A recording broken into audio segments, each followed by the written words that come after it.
On the second Sunday of April, exactly 11 days after my husband's funeral, my mother sat in my childhood kitchen and calmly divided $6.7 million of my inheritance between herself, my father, and my younger sister. She did it with a yellow legal pad and a pen that clicked every time she finished assigning another piece of my life to someone else. If that sounds unbelievable, I understand, because when I first heard it, I didn't believe it either. But I was standing right outside the kitchen window, and I heard every single word. Before I explain how my own parents tried to declare me mentally incompetent so they could take control of my husband's estate, and how that plan collapsed in front of an entire town, let me tell you something important. The truth about betrayal rarely appears in dramatic moments. Most of the time, it begins quietly. With small conversations people think no one else can hear. My name is Marissa Langford. I'm 29 years old. I manage exhibition logistics at a contemporary art museum in Boston. And 2 weeks ago, I buried the only person who ever made me feel like I mattered. His name was Daniel Mercer. He was 35. And on a rainy Tuesday afternoon, his heart simply stopped. No accident. No warning, just gone. What I didn't know then, what I couldn't possibly have known, was that Daniel had already been preparing for something long before he died. Not for death, for my family. Let me take you back to the morning of the funeral, the kind of cold gray morning New England specializes in. St. Mark's Episcopal Church sits on a quiet street in Cambridge, 2 blocks from the Charles River. The chapel holds about 180 people. 14 chairs were filled. I counted them. Because when grief makes everything blurry, numbers are sometimes the only thing that stay clear. 14. 3 of Daniel's co-workers from the architecture firm, 2 professors who taught him at MIT, 5 colleagues from the museum, the elderly florist from the Saturday market Daniel loved, a neighbor from our building, and Daniel's attorney, a quiet man named Robert Kessler, sitting in the last row. My mother's seat was empty. My father's seat was empty. My sister's seat was empty. I called my mother the morning Daniel died, 6:18 a.m. She answered on the 3rd ring. I told her my husband had collapsed in the kitchen and the paramedics couldn't revive him. She was silent for 4 seconds. Then she said something I will never forget. "Oh, Marissa, that's unfortunate." Unfortunate. Like a delayed flight. Like a canceled dinner reservation.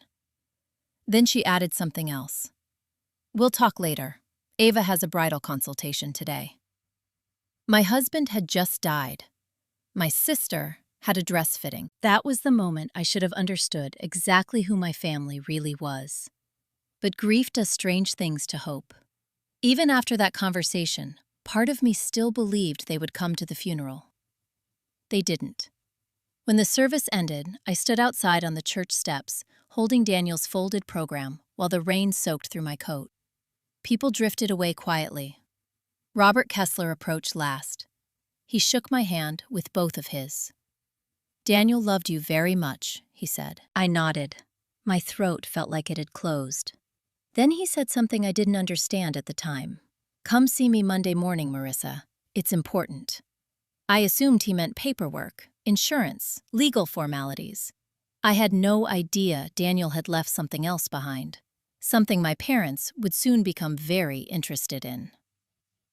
2 days later, I drove 97 miles south to the town where I grew up, Ashford, Connecticut. Population 7,900. 1 grocery store, 2 gas stations, 3 churches, and a community where reputation mattered more than truth. At the entrance to town, there's a wooden sign listing civic officers. Ashford Community Council. Treasurer, Harold Langford. My father. He had held that title for 9 years. In a town like Ashford, that position came with power, trust, influence, and apparently, opportunity. My parents' house looked exactly the same. White siding, blue shutters, the same porch swing my mother repainted every spring. I learned how to read in that house. I also learned something else there. Some children grow up loved. Others grow up useful. My younger sister Ava was fragile, or at least that's how my mother always described her. Ava got the bigger bedroom, the newer clothes, the car at 16. I got a library card, and the understanding that I was expected to solve my own problems. So I did. Scholarships, Boston University, 2 internships, a job at the museum, and eventually, Daniel. Daniel Mercer was the first person who looked at me like I wasn't the spare child. We met at a gallery opening 6 years earlier. He restored historic buildings. He listened more than he talked. And whenever he was thinking through a problem, he folded scrap paper into tiny cranes. Daniel believed in quiet preparation. That detail will matter later. Because when I parked in my parents' driveway that afternoon, I thought something naive. Maybe they would finally be proud of me. Because in the passenger seat beside me was a folder containing Daniel's will. And inside that will was something none of them knew yet. Daniel had left me $6.7 million and 4 restored commercial loft properties in Boston. At the time, I believed sharing that news might finally change the way my family saw me. Instead, it almost destroyed my life. I walked up the porch steps. The kitchen window was open. Voices drifted outside. I was about to knock when my mother said something that stopped me completely. If we keep her here for 72 hours, Dr. Brandt can complete the evaluation. My father asked quietly, "You think the court will approve it?" "Of course," my mother said. "Her husband just died. Judges expect emotional instability." Then Ava's voice came through the speakerphone, excited.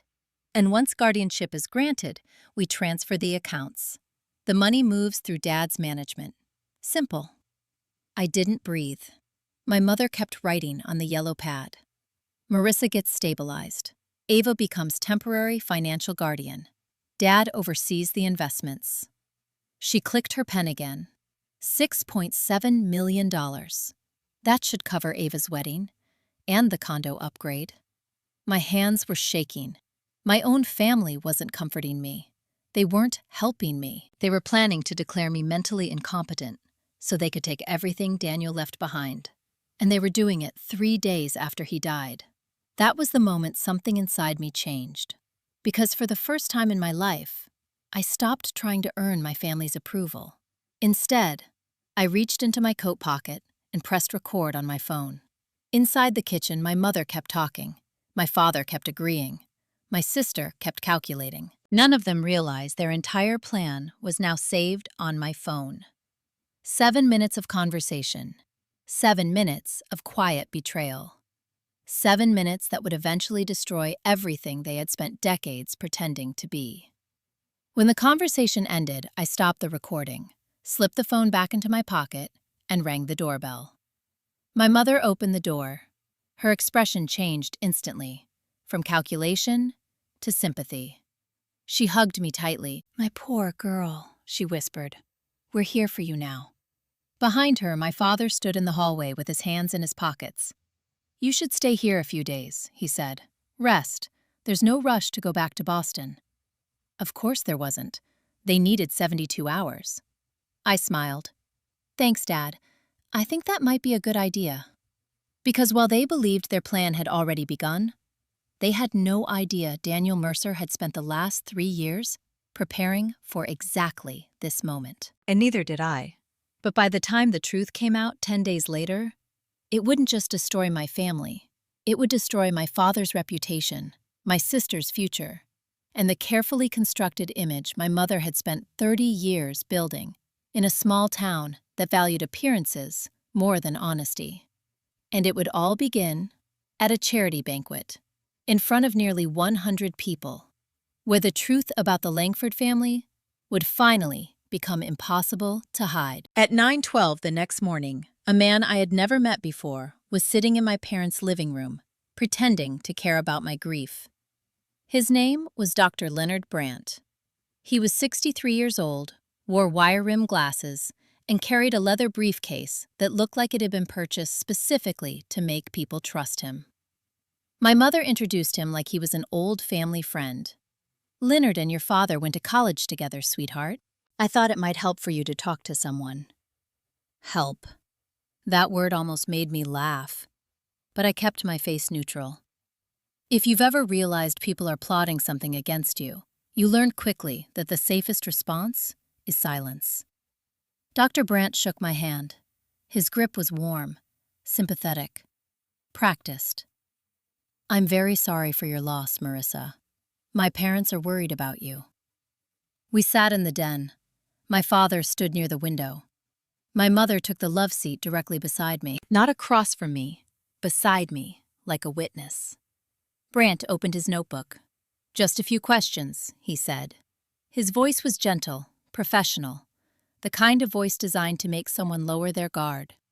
But after hearing my parents the night before, every word felt like a trap. Do you find it difficult to concentrate since Daniel passed? No. Do you ever feel disconnected from reality? No. Have you experienced moments where you felt unable to manage your responsibilities? No. Each question came calmly. Each answer I gave slowly, carefully. Because I understood what he was doing. He wasn't checking on my mental health. He was building a narrative, one that could be used in court. Sometimes grief makes people temporarily incapable of managing their affairs, he explained. That's very normal.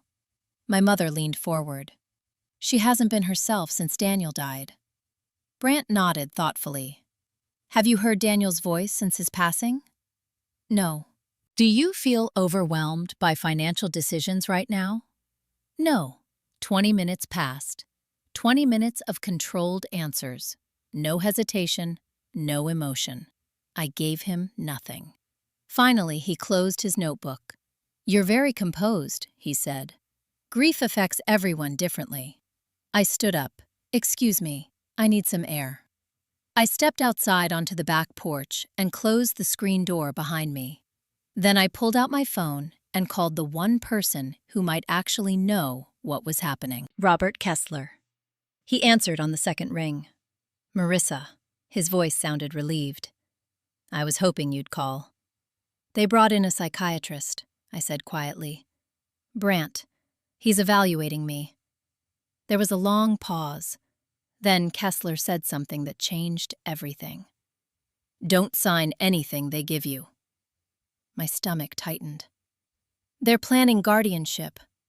I know. Daniel suspected they might try something like this. My heart skipped. What do you mean he suspected? Come to my office tomorrow morning, 10 a.m. There are things you need to see. For the first time since the funeral, a strange feeling replaced the fear. Not relief, something colder. Hope. I returned to the kitchen. My mother was washing dishes. My father reading the local newspaper. Everything looked perfectly normal. I think I'll go for a drive, I said. My mother nodded immediately. Fresh air is good for you. Daniel used to take me driving when I was upset. That part wasn't even a lie. She patted my arm. Take as long as you need. What she didn't know was that I wasn't going to drive aimlessly. I was driving to Boston. Robert Kessler's office sits on the 4th floor of a brick building near Beacon Hill. When I arrived the next morning, he was already waiting by the door. Inside, his office was small but organized. Legal books, 2 framed degrees, a photograph of a sailboat. He didn't waste time. He placed a thick folder on the desk and slid it toward me. Daniel Mercer's will. I already knew the basic contents.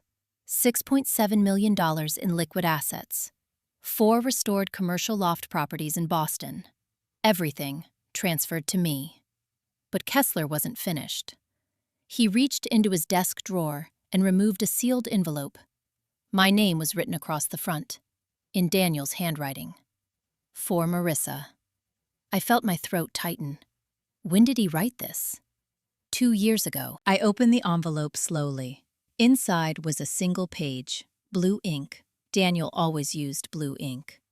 Marissa, if you're reading this, something happened to me sooner than we expected. And if that's true, there's something you need to understand.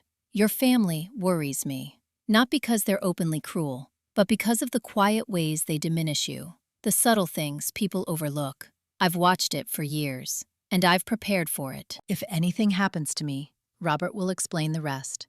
Trust him. And don't assume your family wants what's best for you. I stared at the page. My vision blurred. Daniel had seen it.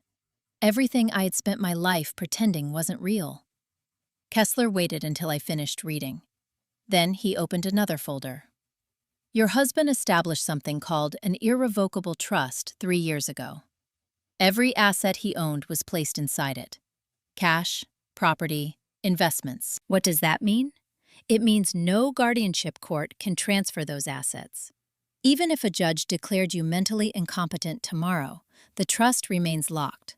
No one touches it without 2 signatures, yours and mine. I sat back in the chair. Daniel knew they might try to take it. Yes, he came to me right after your wedding.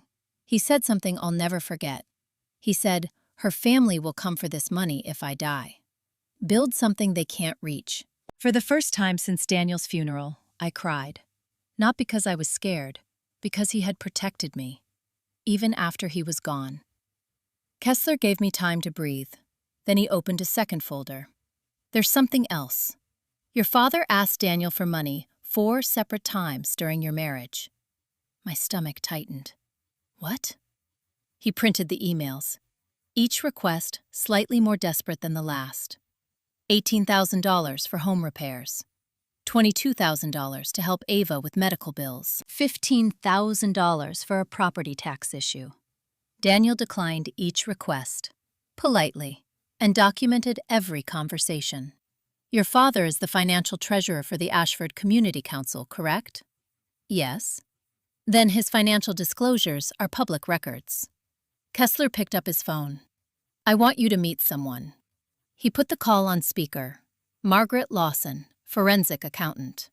Her voice was direct, confident. Give me 10 days. I'll review every public filing tied to that council account. If something's wrong, I'll find it. 10 days. The Ashford Town Charity Banquet was in 12. And my father always gave the financial report during that event. When I drove back to my parents' house that afternoon, the fear was gone. In its place was something sharper. Strategy. I would stay. I would pretend to be fragile. I would let them believe their plan was working. And while they waited for 72 hours to pass, the truth would start closing in around them. But when I opened the front door that evening, something had already changed. My car keys were gone. My mother was sitting at the kitchen table drinking tea. You shouldn't be driving right now, she said calmly. You're not thinking clearly. She slid the drawer shut. And that was the moment I realized something else. They weren't waiting 72 hours anymore. They were accelerating. The next morning, at exactly 8:37 a.m., my father informed me that Dr. Brandt would be returning to the house for a follow-up evaluation. He said it casually, like someone mentioning a routine dentist appointment. He stood at the kitchen counter, spreading peanut butter on toast while he said it. Brandt just wants to check in again, Marissa. Standard procedure. My mother didn't even look up from her coffee. He's worried about how quickly things are moving for you. Things. That was the word she used. Not grief, not losing my husband. Things. I kept my expression neutral. Okay, if you've ever been surrounded by people pretending to care while quietly preparing to take control of your life, you learn something very quickly. Emotion becomes dangerous. Calm becomes armor.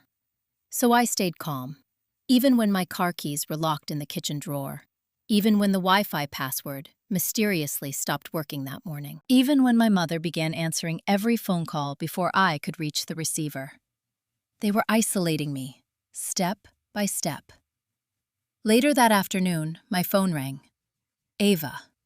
I stared at the screen for a moment before answering. She appeared on FaceTime, surrounded by racks of white dresses. The bridal boutique, of course.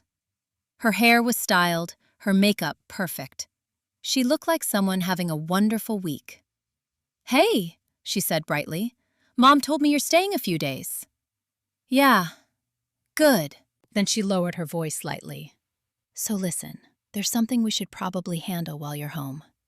Here it comes. Mom thinks it would be smart if you signed a temporary financial power of attorney, just while you're grieving. My chest felt tight. Ava continued talking like she was discussing dinner plans. That way Dad can help manage Daniel's accounts until you're feeling better. I'm not signing anything, Ava. She rolled her eyes immediately. God, Marissa, don't make this harder than it needs to be. Harder for who? For everyone. She lifted a dress from the rack and held it against her body. What do you think of this one? I stared at the screen. You're planning your wedding with money you don't even have. She froze for half a second. Then she smiled again. You don't even need that money. Daniel's gone. The words hit like ice water. She said it casually, like she was reminding me the store was closing. Daniel's gone. What are you even going to spend $6 million on? My hand tightened around the phone. Before I could answer, she added something else. Ryan doesn't know about the debt yet, so let's just keep things simple, okay? Debt. That word stuck in my mind. How much debt are you in? She waved the question away. That's not the point. The point is, family helps each other. Then she hung up. I sat there staring at the blank screen. Family helps each other. But something about that conversation felt wrong. Not just cruel. Specific. Like my sister already had plans for money she didn't control yet. That evening, Dr. Brandt returned. This time, he didn't bother pretending it was casual. He arrived carrying a folder. My parents were both seated at the dining table when he walked in, waiting. Brandt opened the folder and slid a document toward me. Temporary Guardianship Authorization. I read the title twice. If I signed it, Ava Langford would gain full legal authority over my finances. Every bank account, every property, every investment Daniel left me. I looked up. I'd like my attorney to review this first. My mother's hand immediately closed around my wrist. You don't need a lawyer for this, sweetheart. This is family. I gently pulled my hand away. I'm not signing anything today. The room went cold. My father shifted in his chair. Dr. Brandt clicked his pen. Then my mother spoke again, her voice calm, controlled. Fine. Then we'll go through the court. There it was, the threat. Brandt gathered his papers quietly. Courts usually approve temporary guardianship in cases of acute grief. He said it like a medical statistic. I stood up. Then my attorney will be there too. For the first time, my father looked uneasy. The plan wasn't moving as smoothly as they expected. That night, I locked the bedroom door and called Robert Kessler. They pushed the paperwork already, faster than expected. There was a short pause. Then he said something that made my heart race. Margaret found something. What? Your father's financial filings. There's a discrepancy. How big? Roughly $38,000 missing from the council accounts over the last 4 years. Missing. Spread across dozens of small transfers. Small enough that nobody questioned them. My stomach turned. Are you saying he stole it? I'm saying it looks exactly like embezzlement. He continued. Margaret needs 6 more days to finish the audit. 6 days. The Ashford charity banquet was in 7. And that banquet happened to be the one night each year my father stood in front of the entire town, giving his financial report. An idea began forming in my mind, a quiet one, careful, calculated. I want the report ready before the banquet. Kessler understood immediately. That's exactly what we're planning. I hung up the phone and sat in the darkness of my old bedroom. Downstairs, my parents were watching television, like nothing was wrong. Like they hadn't spent the last 48 hours trying to strip me of my legal rights. I thought about Daniel's letter. He had seen it all, years before I did. And he had prepared. Now, it was my turn. The next morning, I decided to take a walk. Fresh air, clear thinking. But I only made it half a block before Mrs. Dalton intercepted me. She was 72, church choir, and the most efficient gossip distributor in Ashford. Oh, Marissa, she said sadly. Your mother told me you've been having such a difficult time. She said you're barely sleeping, barely eating. My stomach dropped. I slept 6 hours last night. and I had pasta for dinner. Mrs. Dalton nodded sympathetically. Grief does strange things. Your mother is very worried.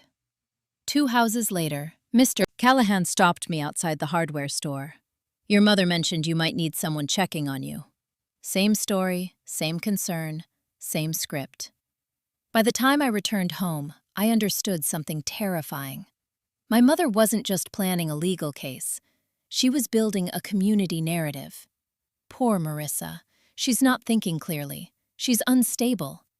If the guardianship case reached a courtroom, those neighbors would testify, all of them, because my mother had spent years cultivating their trust.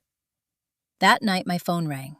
Unknown number, area code 617. I almost ignored it, but something told me to answer. Hello? Marissa? The voice was older, calm. This is your Aunt Diane. I hadn't heard that name in almost 9 years. My mother's sister. The one she stopped speaking to after a mysterious family argument no one ever explained. I sat up straighter. Aunt Diane? I saw Daniel's obituary online, she said softly. I'm so sorry. Thank you. There was a pause. Then she said something unexpected. Listen carefully. Your mother is dangerous when money is involved. My chest tightened. What do you mean? She tried the same thing with our mother. 8 years ago. Guardianship, medical evaluations, everything. I felt the room spin slightly. You're saying she did this before? Yes. Your grandmother had mild memory issues. Patricia tried to declare her incompetent so she could control the house and savings. I hired a lawyer and stopped her. That's when your mother cut me out of the family. The pattern was suddenly crystal clear.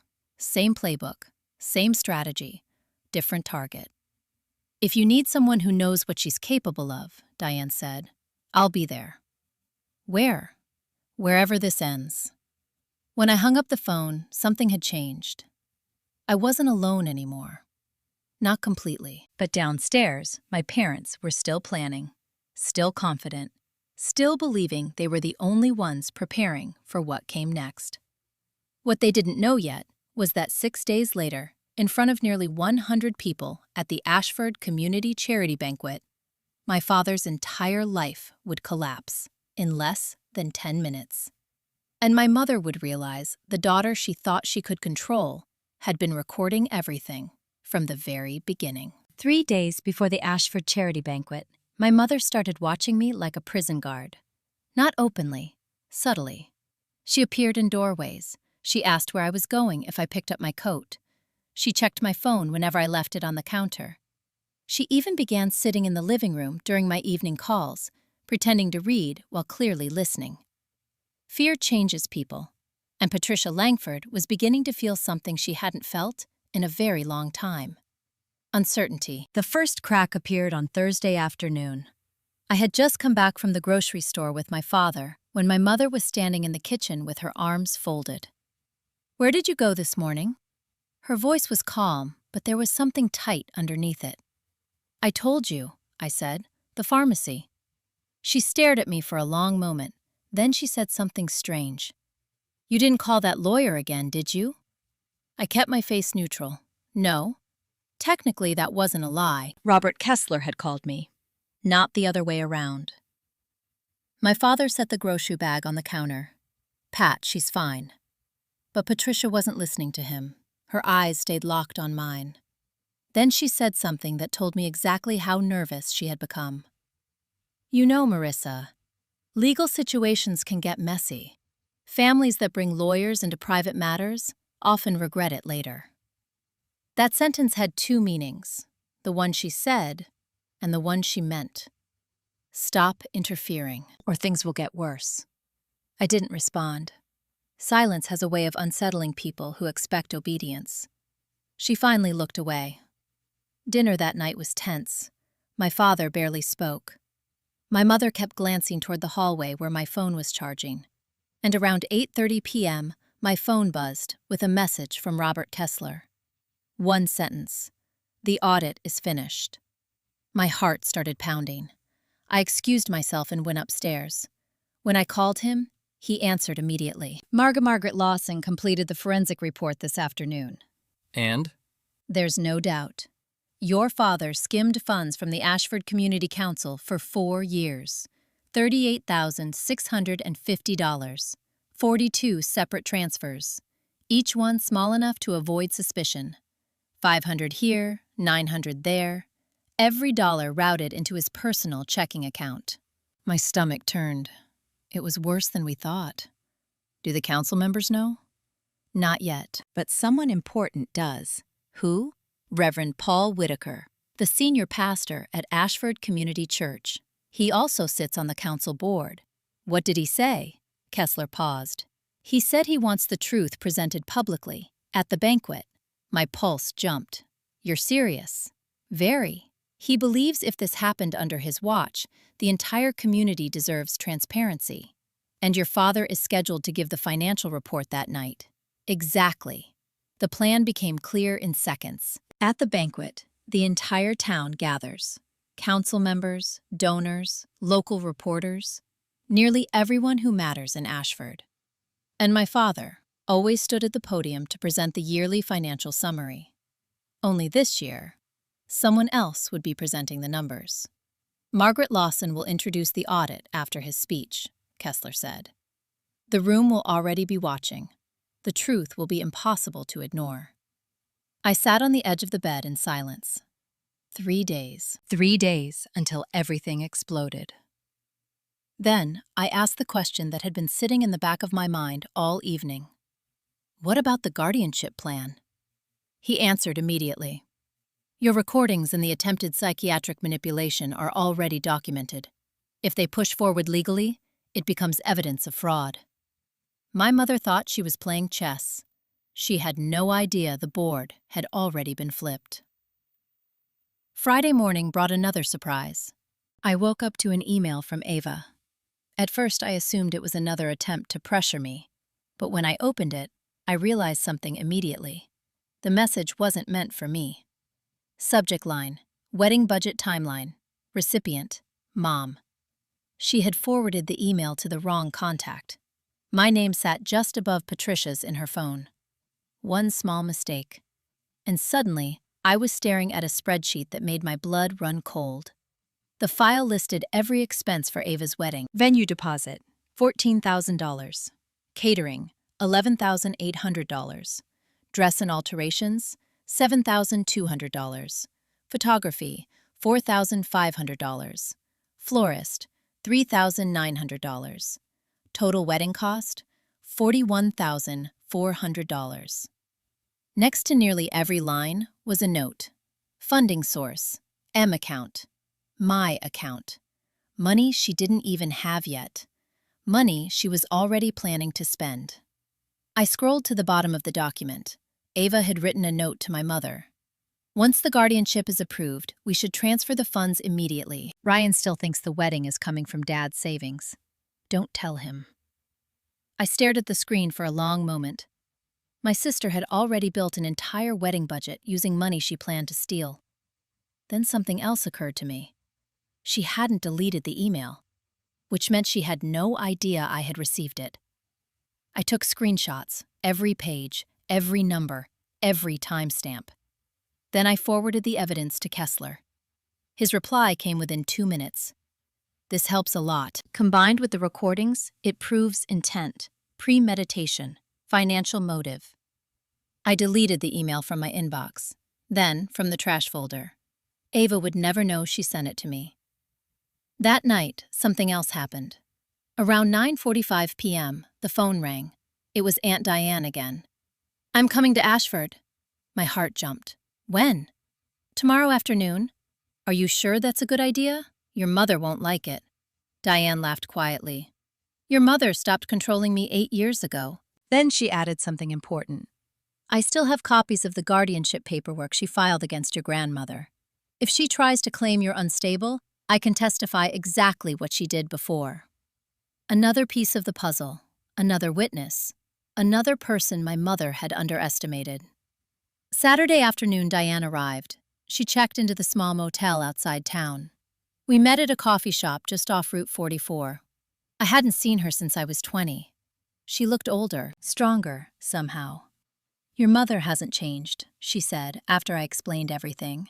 "Same strategy, same manipulation, same obsession with control." She tapped the folder she brought with her. Inside were copies of legal filings from 8 years earlier, petitions, medical evaluations, letters from attorneys, all signed by Patricia Langford. "Your grandmother recovered enough to live alone for 3 more years after I stopped her," Diane said quietly. "Your mother never forgave me." For the first time, I understood something clearly. My mother didn't hate Diane. She feared her. Because Diane had beaten her once, and tomorrow night, we were going to do it again. When I returned home that evening, my mother was ironing my father's shirt for the banquet. His best one, blue Oxford. He always wore it when giving speeches. "Your father has been rehearsing his financial report all week," she said proudly. "The whole town respects him." I watched the iron slide across the fabric. "He works very hard for this community," she added. The irony of that sentence almost made me smile. Because in less than 24 hours, that same community would learn exactly where $38,000 had disappeared. And my mother would discover something even worse. The daughter she believed was weak had spent the last 10 days quietly building the case that would destroy them. The morning of the Ashford charity banquet began at 6:10 a.m. I know the exact time because I didn't sleep. Not even a minute. I spent the entire night staring at the ceiling in my childhood bedroom, replaying every possible version of the next 12 hours. Some of them ended quietly. Some ended violently. But every version had one thing in common. By the end of the night, the truth would no longer belong to my parents. Downstairs, the house was already awake. My mother moved through the kitchen making coffee. My father sat at the table, reviewing a folder of printed notes. His speech. Every year he gave the financial report for the Ashford Community Council at the charity banquet. It was his moment. The moment the town applauded him. The moment donors shook his hand. The moment Patricia Langford could sit proudly in the front row, knowing her husband was one of the most trusted men in Ashford. This year would be different. My father looked up when I entered the kitchen. "Morning. Morning." He returned to reading his speech. I watched him carefully. If he was nervous about the audit, he didn't show it, which meant something important. He had no idea. Margaret Lawson's report hadn't leaked. The council board hadn't warned him. Reverend Whitaker had kept the entire thing sealed. My mother placed a cup of coffee in front of me. "You should wear something nice tonight." "Tonight?" "Of course. The banquet will be good for you. Get you out of the house. Show people you're doing better." Doing better. The story she had been telling the town. Poor Marissa. She's unstable. She's grieving. She's not thinking clearly. My mother believed that narrative would protect her if the guardianship case went to court. But narratives collapse quickly when facts appear. Around noon, my phone buzzed. A text from Robert Kessler. "Margaret arrived in town. Audit copies printed." Reverend Whitaker confirmed the presentation slot. 7:30 p.m., right after your father's report. My pulse sped up. Everything was in motion. At 3 p.m., Ava arrived. She walked into the house like someone attending a holiday dinner. Perfect hair, perfect makeup. A white blazer that probably cost more than my entire wardrobe in college. Ryan followed behind her, carrying a small gift bag. Ryan Caldwell was 30 years old, software engineer, polite, kind, and completely unaware he was about to watch the family he planned to marry into collapse in front of an entire town. "Hey, Marissa." He hugged me gently. "I'm really sorry about Daniel." He meant it. I could see it in his eyes. "Thank you." Ava kissed my cheek quickly. "You look tired."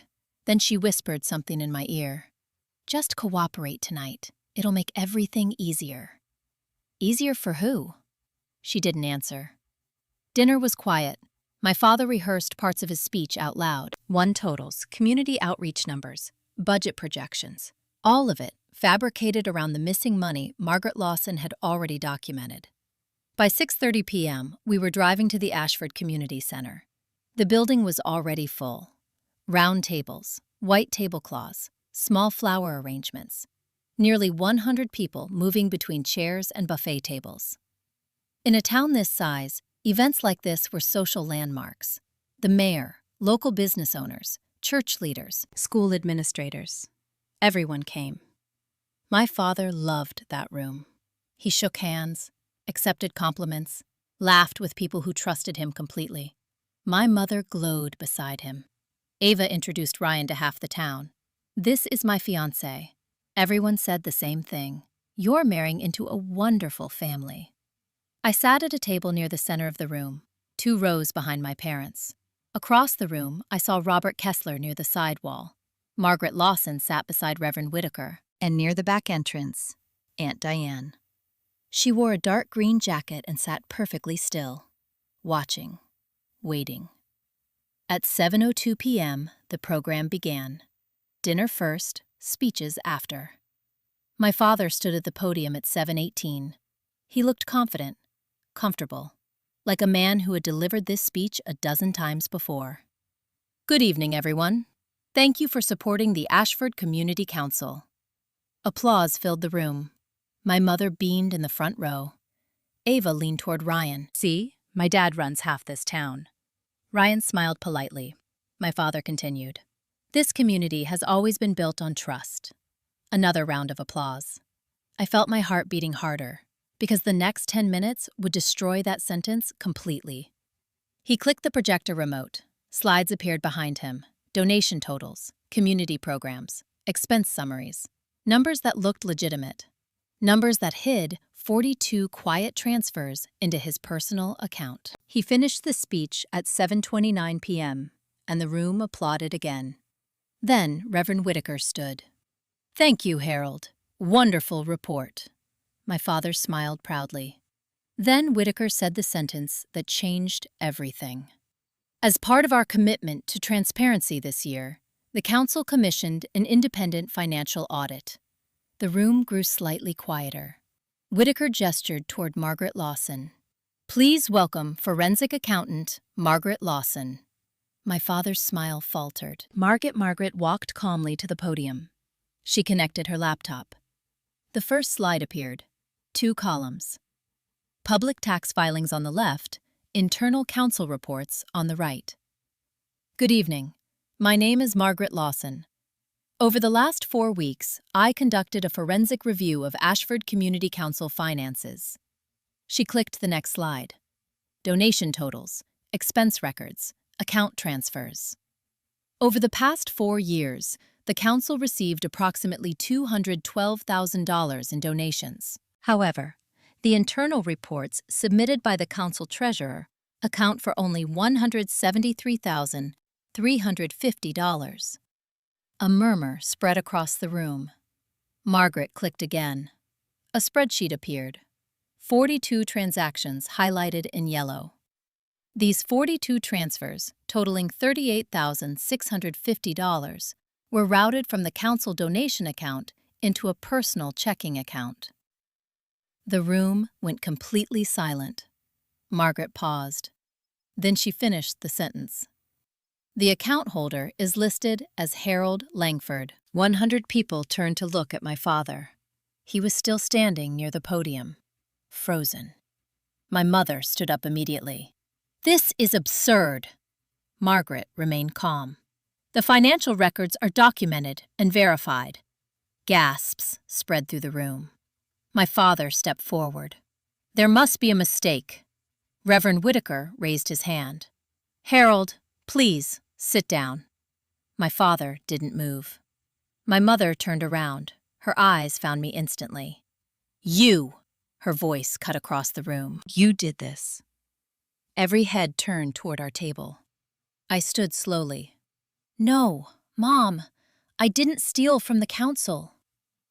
The words hung in the air, cold, sharp, final. My father collapsed into a chair beside the stage. And for the first time in his life, the entire town of Ashford saw Harold Langford exactly as he was. But the worst part of the night was still coming, because the audit was only the first secret about to explode in that room. For about 3 seconds after Margaret Lawson said my father's name, the entire room stopped breathing. 100 people. Silent. You could hear the hum of the projector, the clink of someone setting a glass down too quickly. And then the whispers began. Soft at first, then spreading table by table like wind moving through tall grass. Harold Langford? That can't be right. There must be a mistake. Harold's been treasurer forever. I watched my father carefully. He looked like a man who had just stepped into cold water and couldn't feel his legs anymore. Margaret Lawson stood calmly at the podium. She wasn't finished. She clicked to the next slide. A bank transfer timeline appeared. Dates, amounts, account routing numbers. Every transaction connected like a thread through 4 years of financial reports. The funds were transferred in increments ranging from $400 to $1,100 per transaction. She spoke clearly. Small transfers are a common technique in embezzlement cases. They avoid automated alerts. They often remain unnoticed for years. Someone at the back of the room whispered, "Oh my God." My father suddenly stood up. "That's not true," his voice cracked. "There must be an accounting error." Margaret didn't react. She simply opened a folder. These records were verified through 3 independent sources: bank statements, public tax filings, and council bookkeeping records. My mother stepped forward quickly. "This is a disgrace." Her voice was sharp. "You can't accuse someone publicly without proof." Margaret looked directly at her. "That's why we printed the report." She held up the audit packet. 41 pages, documented evidence. The room shifted again. Now the whispers were louder. People were no longer confused. They were starting to understand. Reverend Whitaker stepped up beside Margaret. "Harold, until this matter is resolved, the council is suspending you as treasurer, effective immediately." My father's shoulders sagged. Someone near the front table gasped. 12 years. That's how long Harold Langford had been the trusted financial gatekeeper of Ashford. And in less than 5 minutes, that reputation was gone. My mother turned toward me again. Her face had changed. The warmth she showed neighbors, the polite smile she used at church, all of it was gone. Now she looked like someone cornered. "You brought these people here to humiliate your own father." Every head in the room turned toward me again. I stood slowly. "No," my voice stayed calm. "You did that yourselves." The silence returned. Then I said something my mother didn't expect. "And this wasn't the only plan you had this week." Her eyes widened, just slightly, enough for me to see it. I pulled my phone from my purse. "I have recordings." Now the room wasn't whispering anymore. It was listening. "Recordings of what?" Mrs. Dalton asked from the next table. I looked directly at my mother. "Conversations about declaring me mentally incompetent so you could take control of my husband's estate." Gasps filled the room. My father lifted his head slowly. "What?" my mother's voice snapped back. "That's ridiculous. Marissa has been unstable since Daniel died." She turned toward the crowd. "You've all seen it. She's grieving. She's confused." I tapped the screen on my phone. Then I held it toward the nearest table. My mother's voice filled the room. Clear, cold, recorded 3 days after Daniel's funeral. "If we keep her here 72 hours, Dr. Brandt can complete the evaluation. Ava becomes guardian. We control the accounts." The room froze. Even Margaret Lawson looked stunned. My mother's face drained of color. "That recording is illegal. Massachusetts is a one-party consent state," I said quietly. "The law allows me to record conversations I'm part of." Another voice came from the back of the room. "And she's telling the truth." Everyone turned. Aunt Diane stood slowly. She walked down the aisle with the calm confidence of someone who had already survived this exact moment once before. "Patricia tried the same thing with our mother 8 years ago." The room erupted in whispers again. Diane stopped beside my table. She filed a guardianship petition, claiming Mom was mentally unfit. She tried to take control of the house and savings. I hired a lawyer and stopped her. My mother looked like someone had just pulled the ground out from under her. "You don't know what you're talking about." Diane raised the folder she carried. Court records, signed by Patricia Langford, filed in Hartford County Probate Court. The pastor looked stunned. The mayor leaned forward in his chair. People began flipping through the printed audit packets again. Suddenly, everything looked different. Not just the money, the pattern. My mother tried one last move. She pointed at me. "She's lying. She's been unstable for weeks. She's imagining things." I reached into my purse again and pulled out something else. A printed document. Ava's wedding budget spreadsheet, complete with funding notes. Funding source, M account. $41,000 of expenses. Planned. Allocated.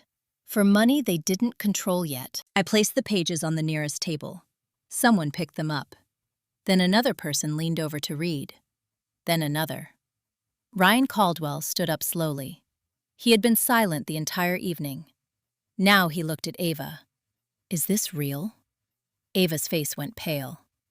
"Ryan, you told me your parents were paying for the wedding. You told me Marissa offered to help." She tried to grab his arm. "It's not what it looks like." Ryan stepped back. "Your father just got caught stealing from a charity, and you were planning to fund our wedding with money taken from your grieving sister." The words landed harder than anything I said. Ava looked toward my mother, waiting for help. But Patricia Langford was suddenly surrounded. Reverend Whitaker, Margaret Lawson, 2 council members, everyone speaking at once. The performance had collapsed. Ryan reached for his pocket slowly. Then he did something that made half the room gasp. He removed the engagement ring, a simple platinum band. He placed it gently on the table. No yelling, no dramatic gestures, just quiet finality. "I can't marry into this." He walked toward the exit. Ava followed him 2 steps before stopping. Because for the first time in her life, no one was rushing to protect her. And across the room, my father sat motionless, staring at the audit report in his hands, as if he were seeing the numbers for the very first time. But the night wasn't finished, because what happened next would ensure that Harold Langford's downfall didn't end with humiliation. It would end in court. The moment Ryan Caldwell walked out of the Ashford Community Center, the room changed. Not loudly, not dramatically, but something shifted in the air. The kind of shift that happens when a long-held illusion finally breaks. Ava stood frozen beside the table where the ring still sat. Her mascara had started to run.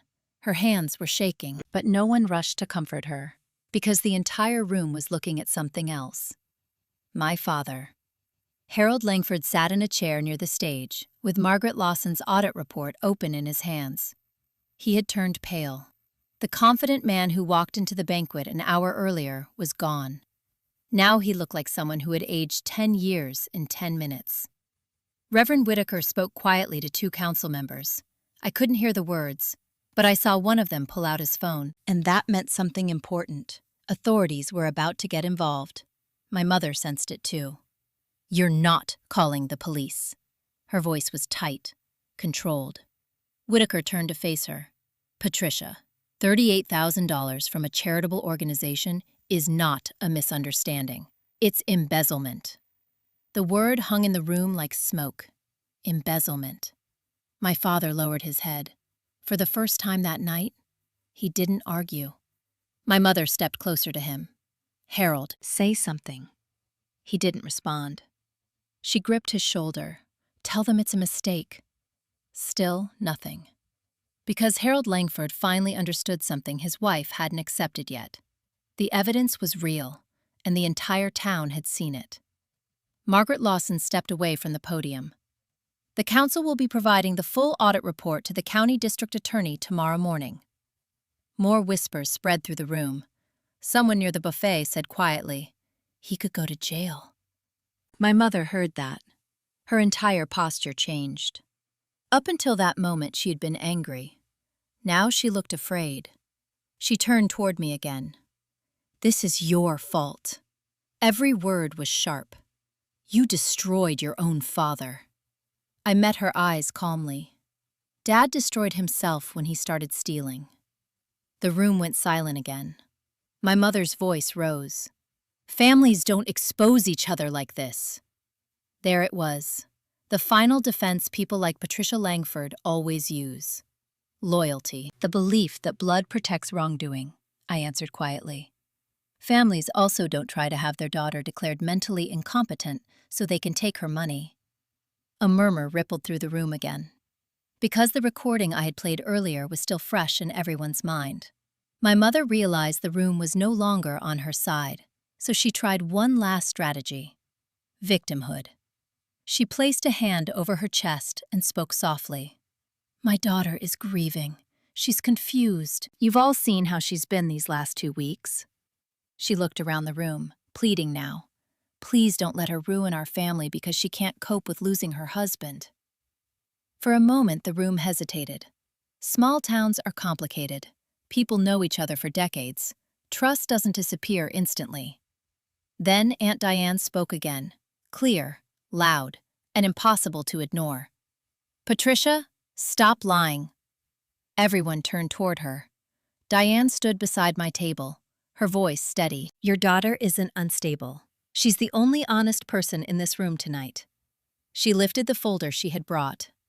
8 years ago, Patricia tried the same guardianship trick on our mother, filed the paperwork, hired a doctor, claimed Mom was mentally incompetent, all to take control of the house and savings. She opened the folder and held up the documents: court records, probate filings, signed by Patricia Langford. The silence that followed felt heavier than anything earlier that night. Because now the pattern was visible. Not just one accusation, not just one mistake, a system. My mother stared at Diane like she wanted to tear the papers from her hands. "You've always hated me." Diane shrugged. "No, I just refuse to let you hurt people." Across the room, my father finally spoke. His voice was quiet, almost hollow. "Pat." My mother turned toward him instantly. "What?" He looked at the floor. "Maybe we should go home." The words shocked her. "What are you talking about?" He didn't answer, because deep down he knew something she still refused to accept. The damage was already done. Reverend Whitaker approached again. "Harold, I need to ask you to remain here. 2 council members are contacting the county sheriff." My mother's head snapped toward him. "You can't detain him." "We're not detaining him," Whitaker said calmly. "But if he leaves before the sheriff arrives, it will make things worse." The room fell quiet again. Every eye returned to my father. Harold Langford sat motionless. Then slowly, he nodded. And that small movement said everything. For the first time in his life, Harold Langford had stopped pretending he could talk his way out of the truth. My mother realized it too. Her face tightened, her hands trembled. Because if Harold wasn't going to fight, that meant she was standing alone. Across the room, Ava was still staring at the empty doorway where Ryan had walked out.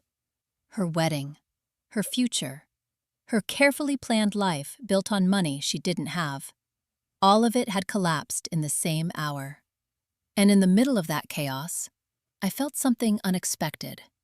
Not victory, not satisfaction, just quiet. The kind of quiet that comes when a storm finally breaks. But the night still wasn't over, because when the county sheriff finally walked through the doors of the Ashford Community Center 20 minutes later, the consequences of everything my parents had done were about to become very real. The county sheriff arrived at exactly 8:04 p.m. I know the time because the large digital clock above the community center doors blinked when the doors opened. 2 deputies stepped inside first. Then Sheriff Daniel Cortez. He was tall, broad-shouldered, and carried the calm expression of someone who had spent 25 years walking into uncomfortable situations. The room fell silent immediately. Small towns recognize authority quickly. Sheriff Cortez scanned the room once before speaking. Evening. Reverend Whitaker stepped forward. Sheriff, thank you for coming. He gestured toward Margaret Lawson. We've just been presented with an independent financial audit. Sheriff Cortez nodded. We received the call. He turned toward my father. Harold Langford? My father slowly stood. Yes? The sheriff approached calmly. Sir, we're not placing you under arrest tonight, but we do need to ask you a few questions regarding the financial documents presented this evening. The relief that flashed across my mother's face was immediate. You see? She turned toward the room. This is a misunderstanding. The sheriff raised one hand. Ma'am, this is an investigation. His tone was calm, but firm enough that she stopped talking. Margaret Lawson stepped forward with the audit packet. 42 unauthorized transfers from the Ashford Community Council donation account. Total amount? $38,650. Sheriff Cortez accepted the report and flipped through the first few pages. Then he looked at my father. Mr. Langford, do you dispute these records? My father hesitated. Everyone in the room watched him. My mother whispered urgently, Harold, say something. For a moment, it looked like he might deny everything. Then his shoulders dropped, and he said something no one expected. No. The room reacted instantly. Gasps, whispers. My mother spun toward him. What are you doing? My father didn't look at her. He kept his eyes on the sheriff. The transfers happened. My mother grabbed his arm. You're confused. You don't know what you're saying. Sheriff Cortez raised an eyebrow slightly. Mr. Langford, are you admitting the transfers were intentional? My father rubbed his face slowly. They started small. The room leaned closer. The council had excess donations one year. I told myself I'd replace it, just a short-term loan.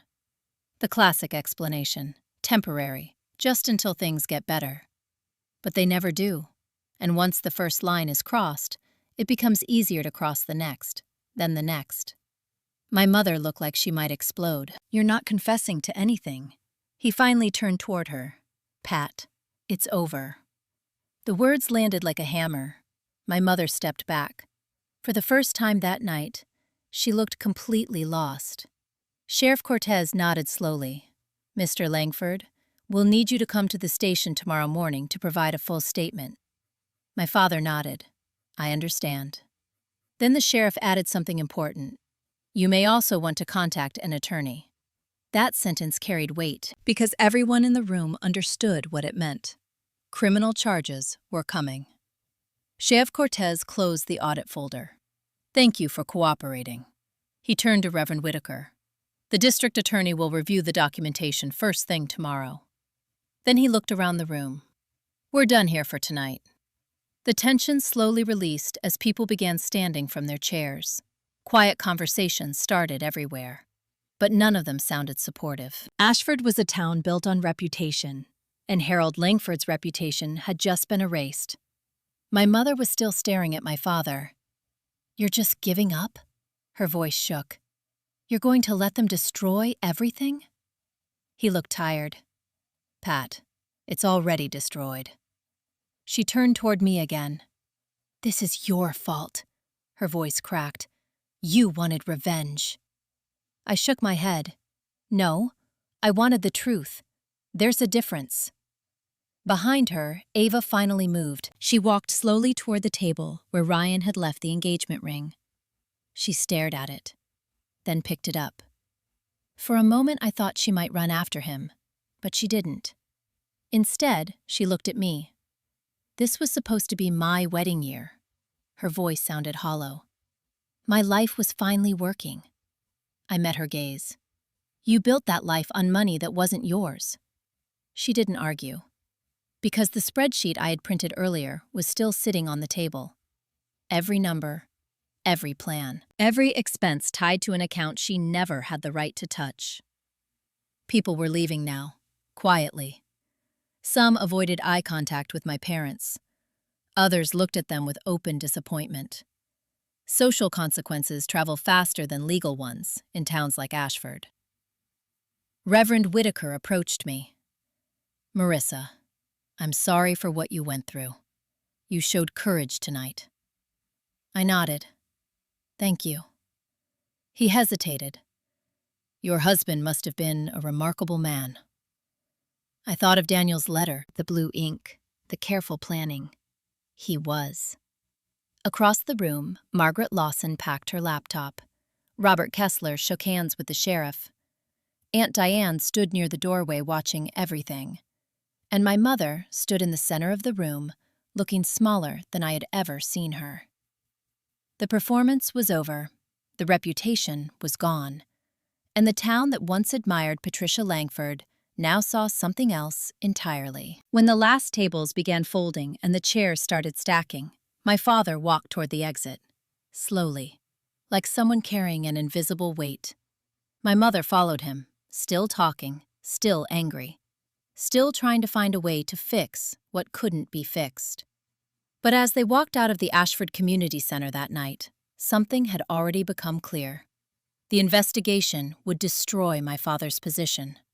The community would turn its back on my mother. My sister had lost her fiancé, and the family that spent years pretending everything was perfect had just collapsed in front of the entire town. But what none of them realized yet was that the legal consequences were only beginning. By the next morning, the entire town of Ashford knew. Not most people, everyone.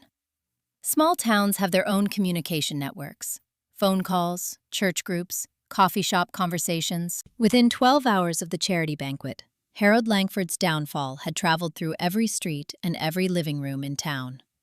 When I walked into the diner on Main Street that Sunday morning, 3 conversations stopped mid-sentence. Someone dropped a spoon. A woman at the counter looked at me with something that wasn't pity, respect.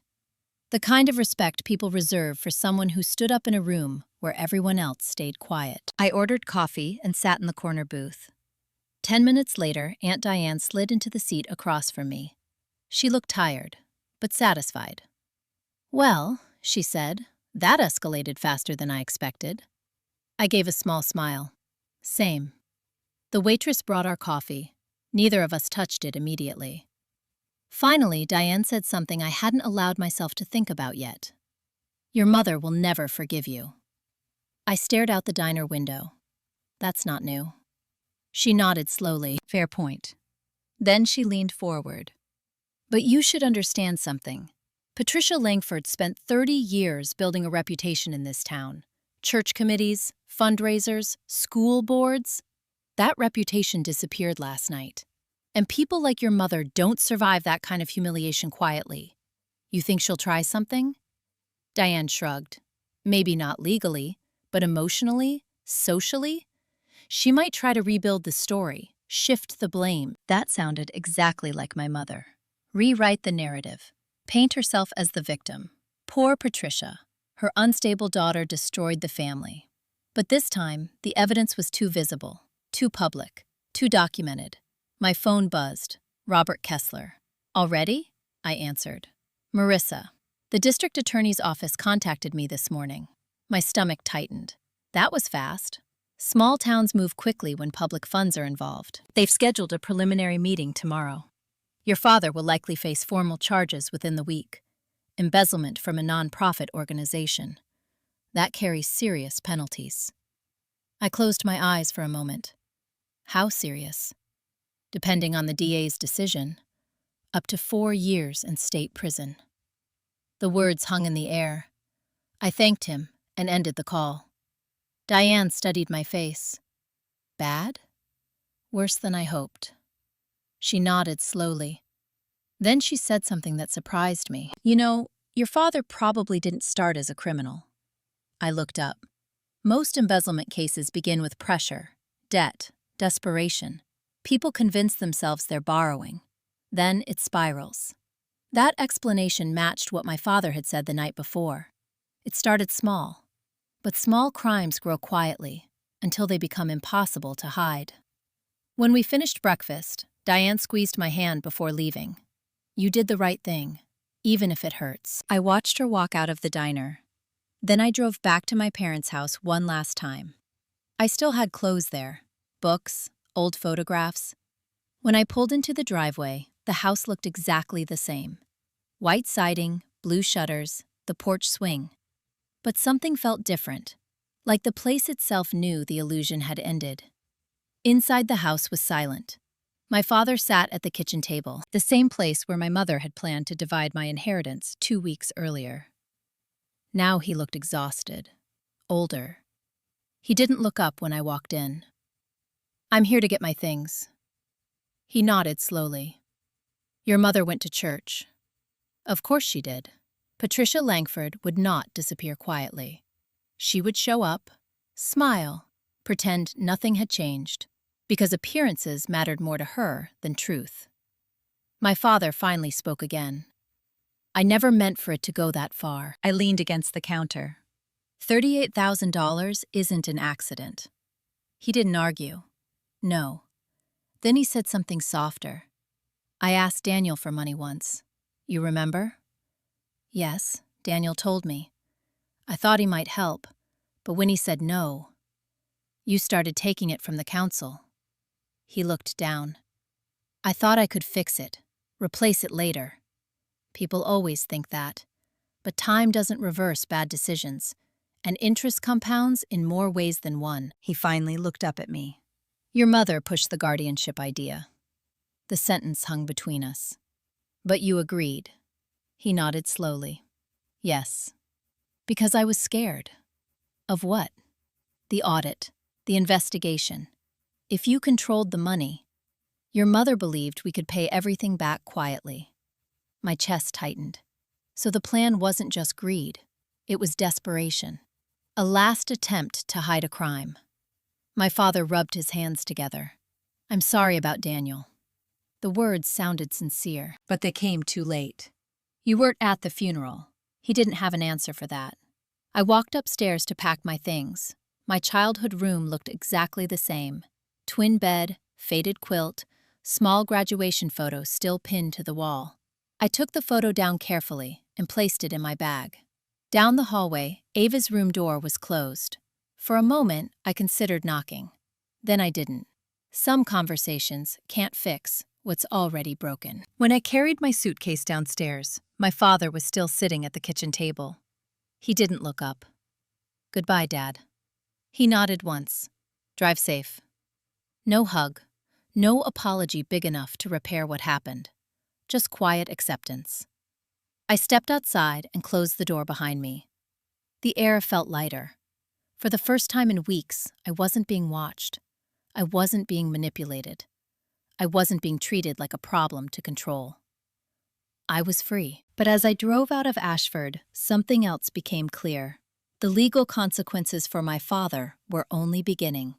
The social consequences for my mother had already started. And somewhere inside that quiet house, Patricia Langford was probably planning her next move. Because people like my mother rarely accept defeat. They wait. They calculate. They look for another way to win. What she didn't know yet was that Daniel Mercer had left behind one more piece of protection I hadn't even discovered yet. And when that final secret surfaced 3 months later, it would change the ending of this story in a way none of us saw coming. 3 days after I left Ashford, the district attorney's office formally charged my father. Embezzlement from a nonprofit organization. Class D felony. $38,650. 42 transfers. 4 years of deception, finally written into one legal document. Robert Kessler called me the moment the charges were filed. "The DA is offering your father an opportunity to cooperate," he said. "If he repays the full amount and pleads guilty, they'll likely push for probation instead of prison." My chest tightened slightly. Even after everything, hearing the word prison connected to my father felt strange. What if he refuses? Then the case goes to trial, and the penalties become much worse. I thanked him and ended the call. Then I sat in the quiet of my Boston apartment and stared at Daniel's drafting table. Paper cranes still covered the surface. He used to fold them whenever he was thinking through a design problem. The room smelled faintly like coffee and wood shavings. 3 weeks had passed since the funeral, but sometimes it still felt like you might walk through the door. My phone buzzed again. A message from Margaret Lawson. The council board has already removed your father's name from the financial records. Public notice will go out tomorrow. Another door closing, another piece of the old image disappearing. The next morning, the local Ashford newspaper ran the story. Former council treasurer charged with embezzlement. The article was short, direct, but the damage it caused in that town was enormous. Because reputation in places like Ashford isn't built on headlines, it's built on decades of familiarity. And now, every person who had ever trusted Harold Langford had to confront the same question. How long had he been lying? But the legal consequences weren't the only thing unfolding. The social consequences arrived even faster. Aunt Diane called me that evening. "Your mother tried to attend church today." I wasn't surprised. What happened? No one spoke to her. That sentence carried weight. Ashford Community Church had been Patricia Langford's stage for 30 years. Charity committees, fundraisers, volunteer events. She knew everyone. And now, they knew the truth. She sat through the entire service alone. Diane continued. Afterward, people left without saying a word, not even Mrs. Dalton. I imagined my mother standing in the church foyer, waiting for someone to reassure her, waiting for someone to say this was all a misunderstanding. But silence is powerful, especially in small towns. Then Diane added something else. Your sister moved back into the house. Ryan's gone for good. That part didn't surprise me. A wedding built on deception rarely survives exposure. But Ava's life had changed almost overnight. $30,000 in credit card debt, no fiancé, and a reputation tied to a family scandal everyone in town was discussing. The fallout had reached everyone. 2 weeks later, I received a letter from the district attorney's office. It confirmed the plea agreement. My father would plead guilty. He would repay the full $38,650. In exchange, the judge would likely sentence him to 3 years probation and 200 hours of community service. I read the letter twice. Then I placed it on the kitchen counter, beside Daniel's will. Justice rarely looks dramatic in real life. Sometimes it looks like paperwork. But the most unexpected part of this story came exactly 3 months later, on a cold January afternoon. Robert Kessler called again. Marissa, there's something Daniel asked me to give you once everything's settled. My heart skipped. Another document? A letter. He told me not to deliver it until the legal issues with your family were resolved. I drove to Kessler's office immediately. He handed me a sealed envelope, my name written in blue ink, Daniel's handwriting. I sat in the car outside the building and opened it. Inside was a single page. Marissa, if you're reading this, it means everything unfolded the way I feared it might. And if that's true, I need you to understand something important. What your family tried to do was never about money. It was about control. They believed you would always be the quiet one, the one who endured things instead of challenging them. But I've watched you build your life from nothing. I've watched you work twice as hard as everyone around you just to be taken seriously. And I know something they never understood. You are far stronger than they believe. There's also something else. 3 months ago, I finalized a scholarship fund through the Boston Arts Foundation. It's called the Mercer Fellowship. Every year, it will support 3 first-generation college students pursuing careers in art restoration. Because people like you deserve opportunities, not obstacles. The trust funding comes from the same accounts we protected together. So if everything else in this story feels painful, remember this part. Something good survived. I folded the letter slowly. My hands were shaking. Daniel had planned not just for my protection, but for the future of people he would never meet. The next morning, I walked into the museum where I worked, and for the first time since his death, I felt something different. Not grief, purpose. But that wasn't the final chapter of this story, because the real ending didn't happen in a courtroom, or a church, or even the town where I grew up. It happened 6 months later, on a quiet summer evening, when I received a text message from my mother that contained only 2 words. And those 2 words forced me to decide whether some families deserve forgiveness or simply distance. 6 months after the charity banquet, my phone buzzed at 7:42 p.m. with a text message from a number I had deliberately stopped saving in my contacts. 2 words. I miss you. That was it. No explanation, no apology, no acknowledgement of the events that had dismantled our entire family. Just 2 words from Patricia Langford. I miss you. I stared at the screen for a long time, because in the quiet of my Boston apartment, with Daniel's paper crane still sitting on the drafting table beside the window, those 2 words felt strangely familiar. My mother had always been skilled with carefully chosen sentences, just enough emotion to sound sincere, never enough truth to accept responsibility. I set the phone down on the kitchen counter. For 6 months, there had been silence between us.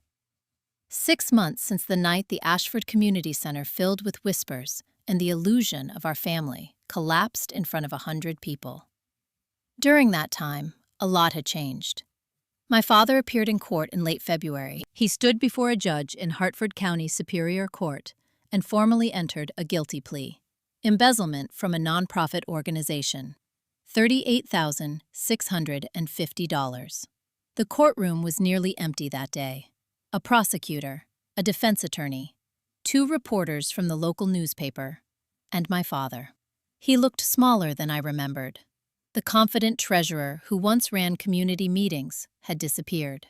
In his place stood a tired man in a wrinkled suit. The judge accepted the plea agreement. Full restitution to the council, 3 years probation, 200 hours of court-ordered community service. The sentence was light compared to what it could have been. But the judge said something before closing the case that stuck with me. Trust is the currency that allows communities to function. When someone entrusted with public responsibility breaks that trust, the damage goes far beyond money. My father nodded quietly, because he understood. Ashford had already decided his punishment long before the courtroom did. No one invited him to council meetings anymore. His name disappeared from every committee list, and every Saturday morning, he now wore an orange vest and collected trash along Route 44 as part of his community service hours. Small towns rarely forget. My mother's consequences were different, but in some ways, harsher. Patricia Langford was never charged with a crime. There wasn't enough legal evidence connecting her directly to the attempted guardianship scheme. But reputation is powerful in places like Ashford. The church removed her from every volunteer group.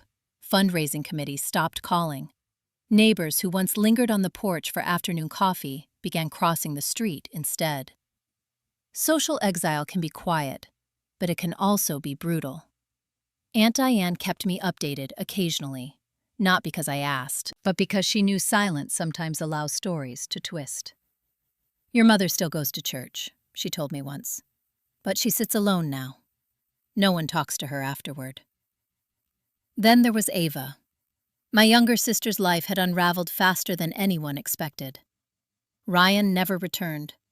He blocked her number within a week of the banquet, returned her belongings in a cardboard box, and told mutual friends exactly why the engagement ended. $30,000 in credit card debt doesn't disappear just because a wedding gets canceled.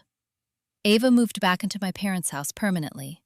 She found a job at a dental office 2 towns over. But Diane told me something else. She doesn't talk about the wedding anymore, like it never existed. Sometimes the hardest consequences are the ones no one mentions. And through all of that, my life moved forward. The museum promoted me to Associate Director of Exhibition Logistics. Daniel's Mercer Fellowship launched its first scholarship cycle. 3 students from working-class families received full funding to study art restoration in Boston. The first time I met them, I realized something important. Daniel had turned his fear about my family into something positive for people he had never met. That was who he was. That was the part of him I refused to lose. And now, 6 months later, My mother's text message sat quietly on the kitchen counter. I miss you. I picked up the phone again. My thumb hovered over the screen. Part of me remembered childhood moments, birthday cakes, school plays, family vacations, before everything became complicated.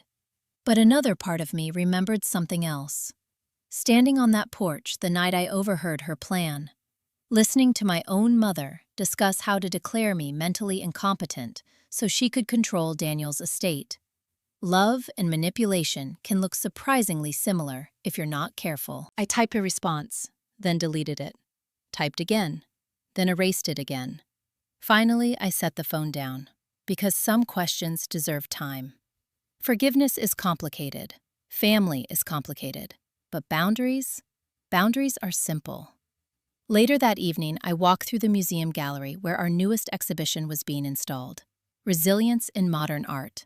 Large canvases filled the walls, paintings created by artists who had survived war, loss, exile, betrayal. I paused in front of one piece. A sculpture made from broken metal fragments welded together into a shape that looked almost like wings. Beauty built from damage. And in that quiet gallery, I realized something. My mother's text message wasn't really about missing me. It was about something else. Loneliness. Because when someone builds their life around control, losing that control leaves a very empty room. My phone buzzed again. Another message. Just one sentence this time.